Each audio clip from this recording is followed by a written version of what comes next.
Why am I so slow? Something's wrong. I know what it is. Oh.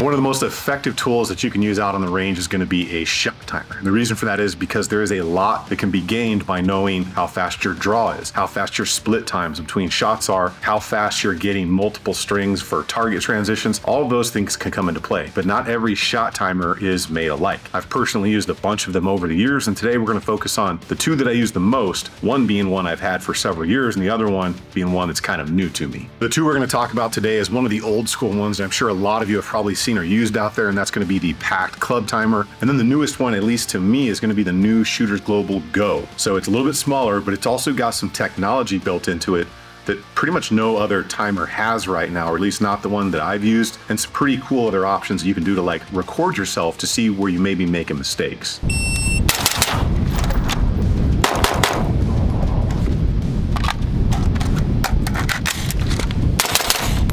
And I figured this would just be a great opportunity to compare these two shot timers because I know I use it every single range trip, and a lot more people out there are starting to get into competition or at least skill building, and something like a shot timer can help. So this is just a great opportunity to let you guys know what's out there in the market in the way of affordable shot timers, because both of these are going to range in price from about $129 to about $149. Pretty sure most of us out there know what a shot timer does. It goes beep.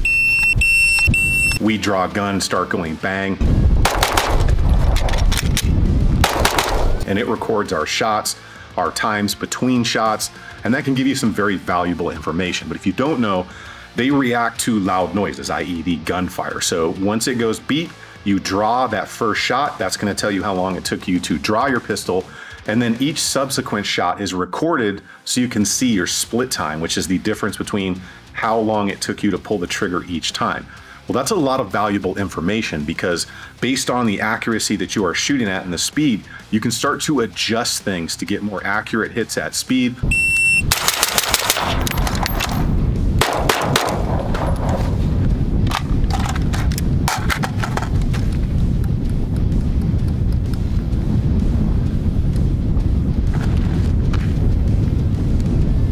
Looky here, looky here.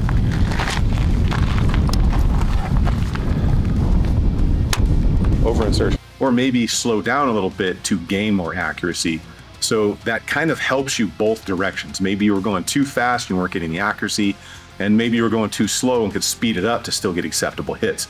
This is where a shot timer really is valuable, and it's also just a great training tool for your buddies to use on you if you need a little bit of a surprise. You really think you have a chance against us, Mr. Cowboy?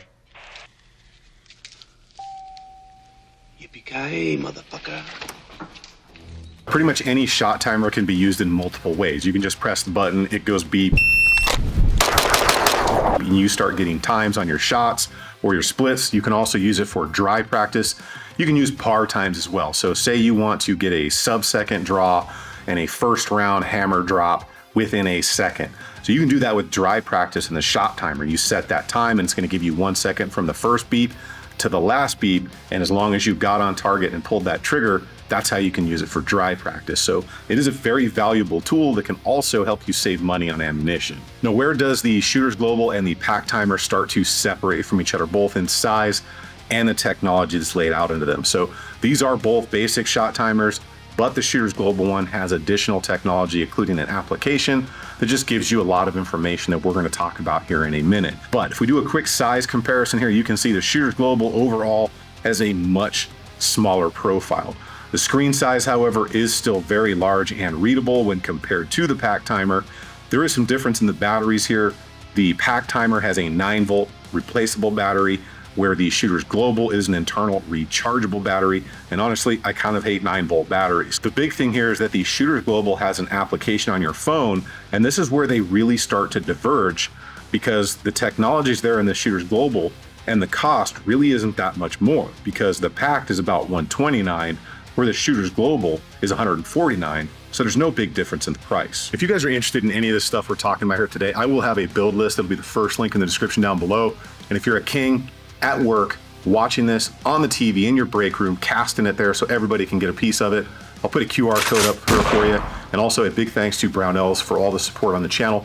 They've been a go-to for me since long before I was doing YouTube videos, since like 2007. So if you're interested in anything they have, check them out. Now, what does the Shooters Global application actually do for you? Because there is a lot of stuff that you can now save on your phone via that application that you used to have to kind of write down in the old school days. One, you have calendars on there. So you can actually schedule your training in the future, and you can look at past trainings. It's going to save that information on that application to include videos that you can record of yourself with the times and the splits and everything on it. So that is just a huge advantage because you can track your progress, you can plan for the future.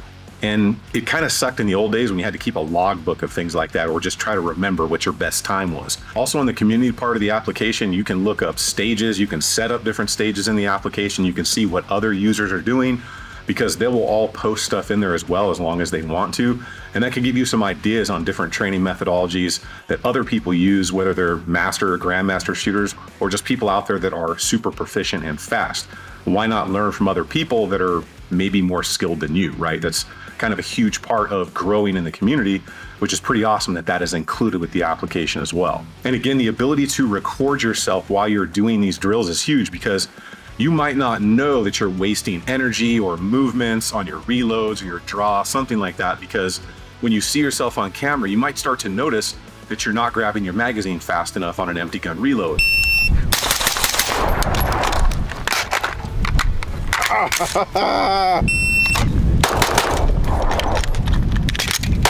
Or maybe you're canting or positioning your body really weird on your initial draw. All of those things are wasting energy and costing you time. And I think we all know that in the game of competitive shooting, things are won by tenths of a second, literally. So anything you can do to speed up is huge, and being able to record yourself and see where you're making those mistakes is a huge advantage. Another really cool thing with the application, the fact that it connects to the timer, is you can set up kind of surprise stages where you're maybe disassembling or cleaning something, and your buddy can actually control the timer from your phone while recording you. This way, you can have like a true surprise. You don't know when the timer is going to go off. When it does, you're still expected to react to the target and get accurate hits. So that's good, because anytime we push the button on a timer, we all know within 2 to 4 or 5 seconds when that thing is coming. If your mind is diverted on something else and your buddy's controlling the timer in a safe manner, that's when you get a true surprise reaction to a target engagement, and then you can see what your accuracy and speed is going to be like then. That is a huge training advantage that we did not used to have back in the day, or if we did set something up like that, it was kind of cheesy because you could usually figure out when that beep was coming. There are a lot of advantages to the Shooters Global Go timers compared to the PACT Club timer, or even a lot of other ones out there in the market right now. You do have the internal battery, which is nice because 9-volt batteries, as soon as they start to get a little low, seem to do funky things with electronics, so I kind of prefer them. But even if you're not someone who's into using the application, you still have just a smaller timer that works very well, that you can still adjust a lot of things on by the timer itself. Now, are there any downsides to the Shooters Global Go timer? It really kind of depends on how you look at it when it comes to the battery. It's nice because it's internal and rechargeable, so you can literally charge it on the way to the range, but you do have to remember to recharge the thing because there's no replaceable battery. Also, internal batteries will die over time, but I'm sure 5 years from now when that battery dies, the new whiz-bang timer will be out and you'll probably have moved on anyways. And you may not want to spend the additional 20 bucks to have all of that technology, so that's kind of up to you. However, if you think about it, you've only got to skip Starbucks twice to go from $129 to $149 to get the Shooters Global Go. Now, are there any disadvantages to the PACT Club timer? Well, it's got an internal 9-volt battery, which 9 volts not the best. It is a little bit bigger overall in profile. You don't get an application. There's not a ton of adjustment or other usable features in it. It's just a very basic setup. And there's nothing wrong with that, because I've used my PACT Club timer for a very long time and it's always done right by me. However, in the modern market, there's just more that can be had, especially for only spending 20 bucks more. Now, our shot timer is actually worth it. I'm gonna say 100%, because no matter which one you go with, whether you want one with all the applications and cool stuff in the world, or whether you want just a very basic shot timer that just records times and splits, right? This is gonna be one of the most valuable training tools that you're gonna use out there on the range and that you can use in dry fire. You're gonna be able to pick up on a ton of stuff as far as speed, split times, magazine exchanges, all that good stuff, whether you're using standard mode or par time mode. So I don't think that you can say that a shot timer is not worth it It's just a matter of which one you want to go for and how much money you want to spend. Again, the difference between the PACT timer at 129 and the Shooters Global Go at 149 is only 20 bucks, so it's not that big of a stretch. And for me personally, I want the one that maximizes my ability to see what I'm doing right and see what I'm doing wrong. Trigger freeze on the first one, still a 199. Because again, the ability to record yourself is huge to find those little mistakes. Whether you want or need that is completely up to you. These are just two of the options that I thought would be really good to talk about to let you guys know kind of what I've used to become more proficient both in speed and accuracy over the past few years. If you're using a different timer than one of these two, I want to know why and which one in the comments, because there are a ton of other ones out there like I said. Make sure you get subscribed to the channel, check out that build list down below or at the QR code. Keep doing things on the range. Remember, if you stay ready, you ain't got to get ready. I will see you all on the next one.